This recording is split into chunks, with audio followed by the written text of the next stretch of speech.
What's up, Crypto Crew, and welcome back. Or if this is your first time, I'm Captain Crypto Might, actively escaping the matrix, scoping out the crypto ocean. So if you like your odds, get on the boat, stay up to date, thumbs up, and join the hunt. Into the boat! Prove all things, hold fast that which is good. In essence, Kaspa is a proof of work, crypto, i.e. a digital asset, and like all assets, you need to protect your Kaspa. That's why in this channel, I will continue to encourage you to store your Kaspa offline on a cold storage. My personal favorite is the Tandem wallet. Plug and play, easy to use, and a great way to practice self-custody, and in my opinion, the most affordable cold storage. So if you wish to order your Tangent wallet today, you can get 10% off, link in the description box below. Thanks so much for your consideration and your support in advance, and may the Lord Jesus Christ bless you all. What other cryptocurrency should you buy? What's the next Bitcoin? Well, how does Kaspa achieve decentralization? Well, here are highlights from Shai Wyborski,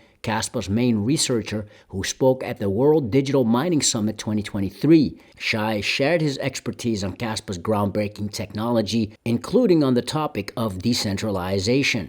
Kaspa, for those of you who don't know, is a pure proof of work, which is able to solve the scalability issue. We are able to run at very large throughputs of thousands of transactions per second with very high block rates on affordable hardware, purely on the layer 1.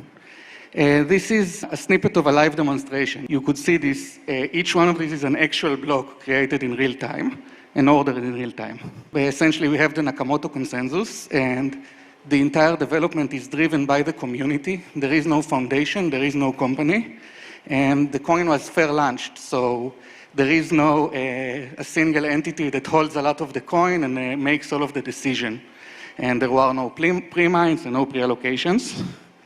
And we work a lot to decentralize the knowledge and make contributing and being involved with the coin as accessible as possible for anyone who wants to be a part. And we also work hard to make the nodes run on cheap hardware so that anyone could run a node. Centralizing the mining and centralizing the coin spread are the two greatest objections to why ASICs harm decentralizations. So we spend a lot of time thinking about how we could address this. The metric I'm going to talk about is what we call the revenue delay. Essentially, it means how long a miner would have to wait before they start to see block, before they start to see a profit. And so the three tenets of how ASIC centralized mining is that you have a high HEB for solo mining and for pool mining and for poor coin spread. The HEB is essentially the block delay over how many blocks are produced a day. So for example, if you have a block once an hour, say, then to see a block once a day, you would need 1/24 of the entire hash rate. So how does it look on different coins?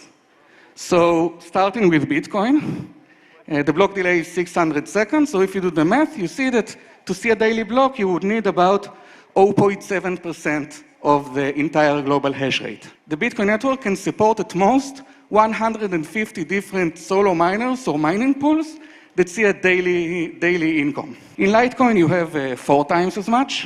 In Dogecoin, you'd have 10 times as much. And it's just a direct calculation of the block delay.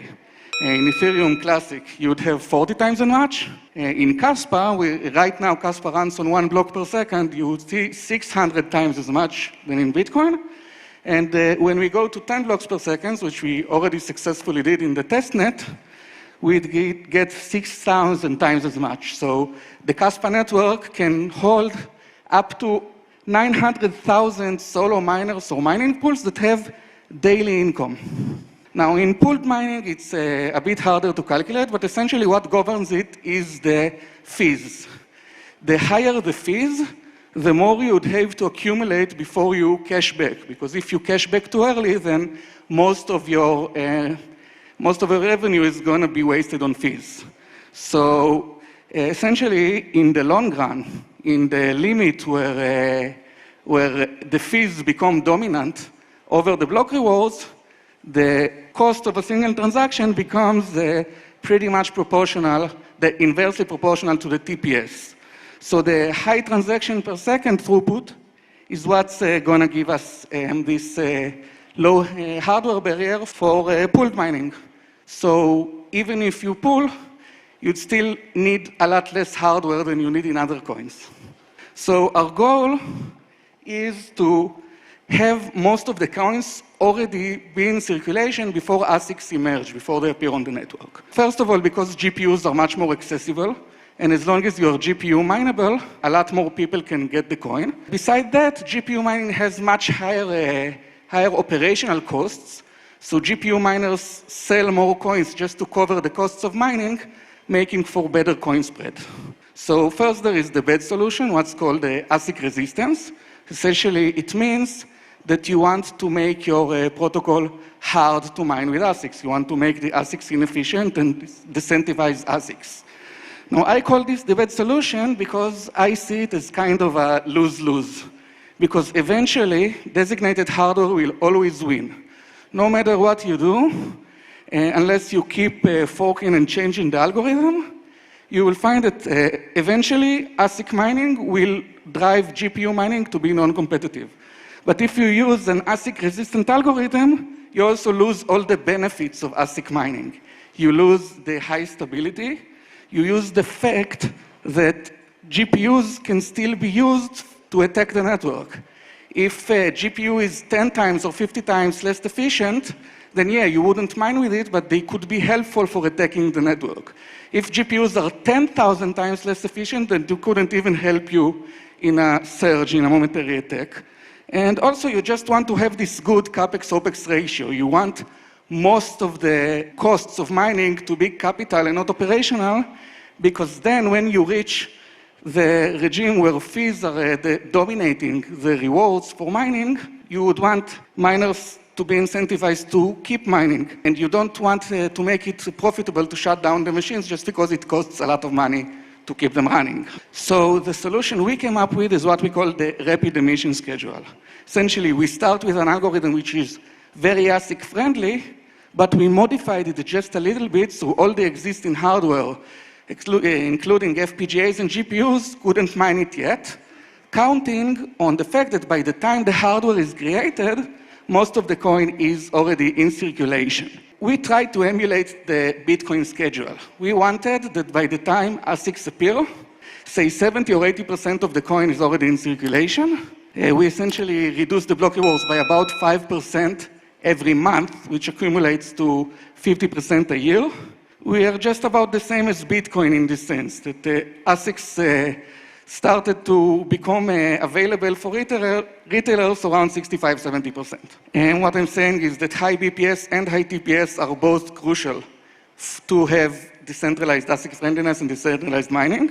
The TPS you can also achieve by layer 2 solutions, but if you want the decentralized solo mining and you want small pools, then you must have high BPS. And the rapid emission is our answer to coin spread.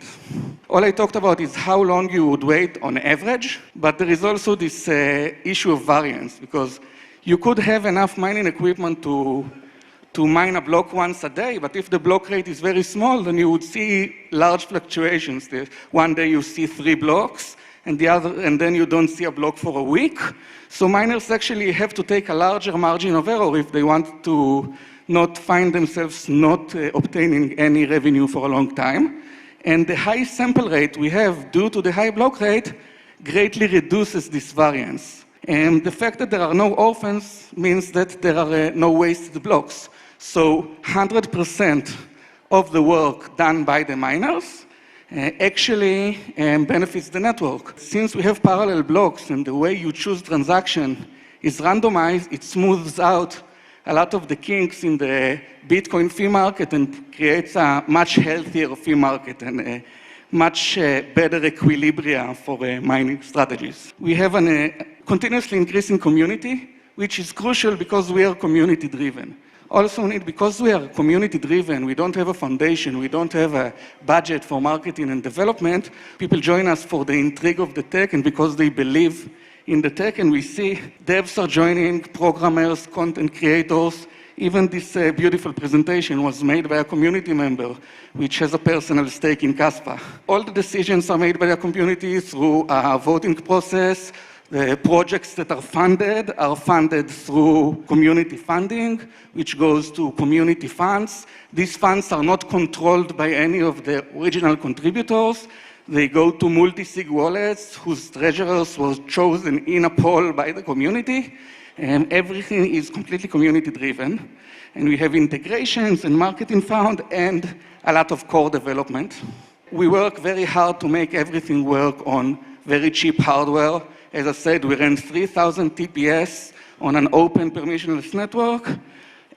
With constant storage, people joined and participated in this experiment running on hardware, which is $100 or $150 cost. So it's really open for everyone. The one thing we also try to do all the time is to decentralize the knowledge.